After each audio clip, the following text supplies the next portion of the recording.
नमस्कार दोस्तों, money profit में आपका फिर से स्वागत है। मैं आपके सामने फिर से एक और नया वीडियो लेकर हाजिर हो चुका हूं।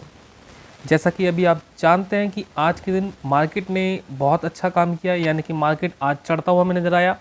आज मार्केट 90 अंक ऊपर रहा और आज जो क्लोजिंग दी थी निफ्टी फिफ्टी ने 23,176 अंकों की इसने जो है आज मार्क दिखाया और ये मार्क दिखाया, उसमें 90 अंकों की तेज़ी देखी गई जो कि 0.39% दर्शाता है।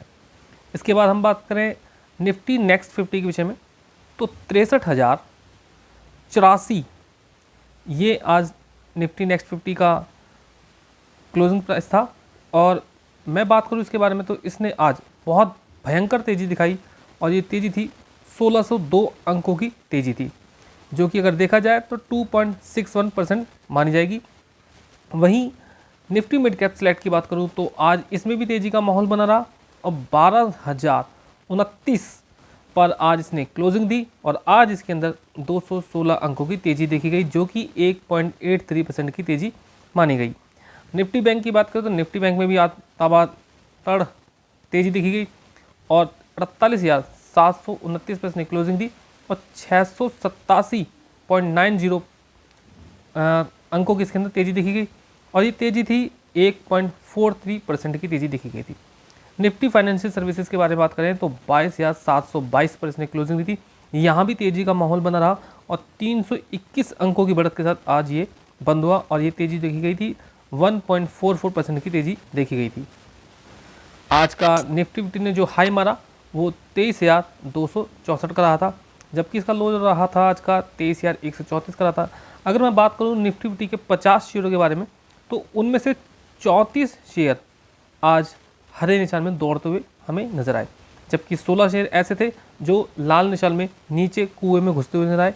वहीं अनचेंज शेयरों के बारे में बात करूं तो ऐसा एक शेयर रहा जिसमें ना तो पॉजिटिव दिखाई दिया ना ही नेगेटिव हमें दिखाई दिया। निफ्टी में आज 2,882 शेयर ने पार्टिसिपेट किया, जिसमें से एडवांस रहे 2,117, यानी कि 2,117 ऐसे शेयर थे जो आज तेज़ी दिखाई जिन्होंने, जबकि डिक्लाइन यानी कि लाल निशान में बंद होने वाले शेयरों की संख्या 700 रही। वहीं अनचेंज शेयरों की संख्या 65 रही। अगर मैं बात करूं जिन्होंने 52 वीक का लो लगाया वो थे 152 शेयर, जबकि 52 वीक का हाई लगाने वाले शेयरों की संख्या 14 रही थी। अगर मैं बात करूं अपर सर्किट में बंद होने वाले शेयरों की संख्या, तो ऐसे शेयर 124 थे जो अपर सर्किट में बंद हुए। वहीं लोअर सर्किट में भी कुछ शेयर बंद हुए थे, उनकी संख्या 111 थी। अब हम उस शेयर के बारे में बात करेंगे जिस शेयर ने अपना जो है क्वार्टर 3 का रिजल्ट पेश किया है। तो आइए हम चलते हैं उस शेयर की तरफ। आज मैं बात करूंगा एक असेट मैनेजमेंट कंपनी जिसका नाम है HDFC asset management company limited. तो आप देख सकते हैं कि इसका जो मार्केट कैप है 82,583 करोड़ की है, तो हम कह सकते हैं लगभग ये लार्ज कैप कंपनी बन चुकी है। और इसका करंट प्राइस देखें तो आज इसका जो करंट प्राइस चल रहा है 3,865 का समय प्राइस चल रहा है, यानी कि इसने जो क्लोजिंग दी है 3,865 पर क्लोजिंग दी है। वहीं मैं बात करूँ इसका जो 52 वीक हाई है 4,864 का है और अपने 52 वीक से जो है सीधा 1,000 अंक हमें जो है नीचे दिखाई दे रही है। और अगर 52 वीक लो की बात करें तो 3,255 का जो है 52 वीक लो है। वहीं अगर मैं इसका पी की बात करूँ तो पी आप देख सकते हैं कि 34 का है, तो यानी कि लगभग एक फेयर वैल्यू के आसपास का हम इसको पी का मान सकते हैं। ROC देख सकते हैं कितना अच्छा है, ROC इसका 37.7 है और ROE जो है 29.5% है। बेसिकली माना जाता है कि अगर 25% तक का जो ROC और ROE है तो उसको अच्छा माना जाता है, 100 पर हो तो और भी बढ़िया चलता है। अगर मैं फेस वैल्यू की बात करूँ तो फेस वैल्यू है 5 की है।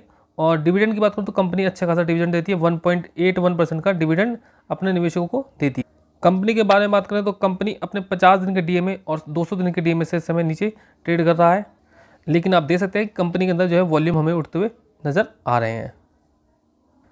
कंपनी की और बात करें तो कंपनी जो है लगभग डेट फ्री कंपनी है और ऐसा माना जाता है कि गुड क्वार्टर देगा।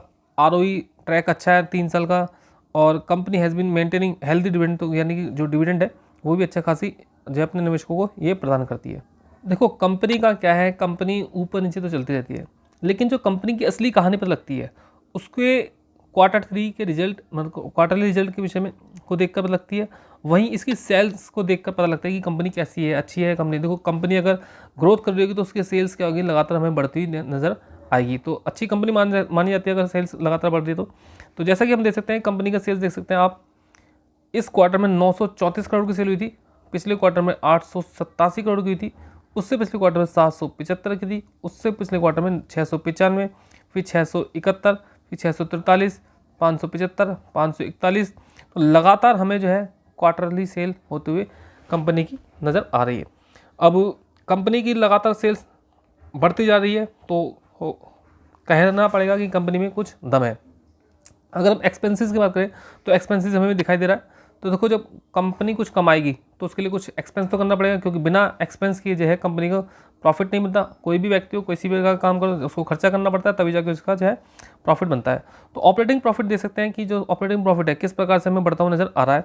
आप सीधे यहाँ से नज़र मार सकते हैं। देखो, 411 से लगातार हमें जो है प्रॉफिट बढ़ता हुआ नजर आ रहा है।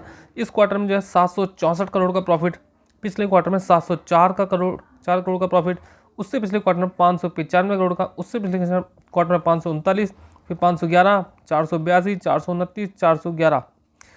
तो इस प्रकार से क्वार्टरली हमको जो है काफ़ी अच्छा खासा बढ़ता हुआ नज़र आ रहा है। और ऑपरेटिंग प्रॉफिट मार्जिन की बात करें तो ये भी हमें जो है अच्छा खासा बढ़ता हुआ नज़र आ रहा है। 82% का जो है ऑपरेटिंग प्रॉफिट मार्जिन रहा दिसंबर क्वार्टर में।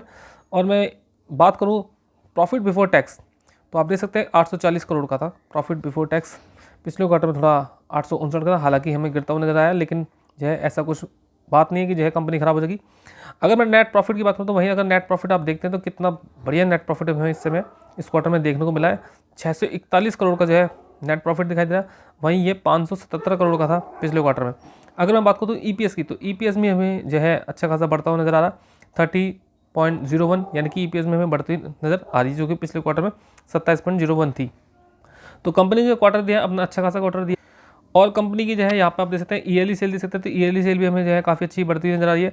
तो पिछले साल मार्च 2024 में जो आया था तो उसमें 3159 है, और इस साल में अभी तक 3292 करोड़ का जो है हमें सेल्स होती दिखाई दे रही है, यानी कि पिछले साल के जो क्वार्टर, पिछले साल का जो प्रॉफिट एंड लॉस था उसको बीट करते हुए हमें इस समय दिखाई दे रहा है सेल्स।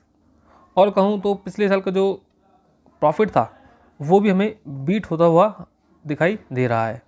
तो यानी कि कंपनी जो है ईयरली बेस पे भी अच्छा कर रही है। अब आप देख सकते हैं कि स्टॉक प्राइस ये किस तरह से बढ़ता हुआ नजर आ रहा है। और मैं कंपाउंड प्रॉफिट ग्रोथ की बात करूँ तो ये डबल डिजिट में हमें बढ़ता हुआ नजर आ रहा है। कंपाउंड सेल्स भी देखो डबल डिजिट में बढ़ता हुआ नजर आ रहा है। ROE जो कि बहुत इंपॉर्टेंट होता है किसी भी शेयर के लिए, तो ये भी हमें डबल डिजिट में दिखाई दे रहा है।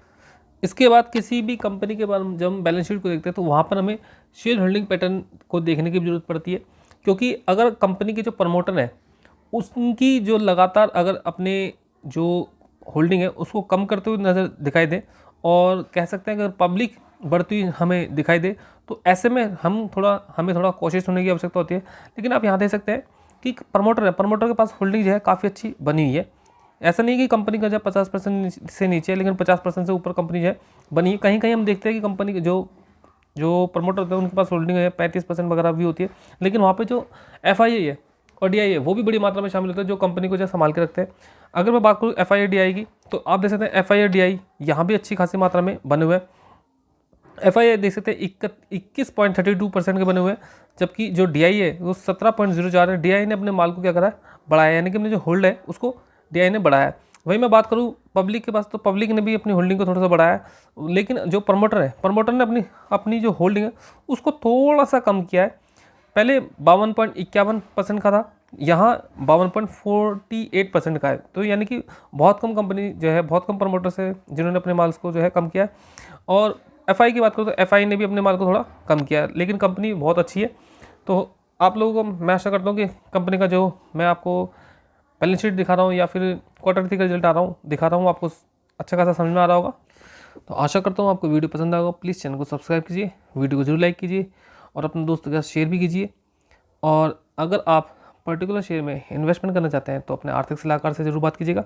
मैं SEBI से रजिस्टर्ड नहीं हूँ, ये वीडियो मैंने केवल और केवल एजुकेशनल पर्पज़ से बनाया है, मेरा और कोई उद्देश्य इसमें नहीं है। प्लीज़ चैनल को जरूर सब्सक्राइब कीजिएगा। धन्यवाद, ये आपसे मेरी रिक्वेस्ट है।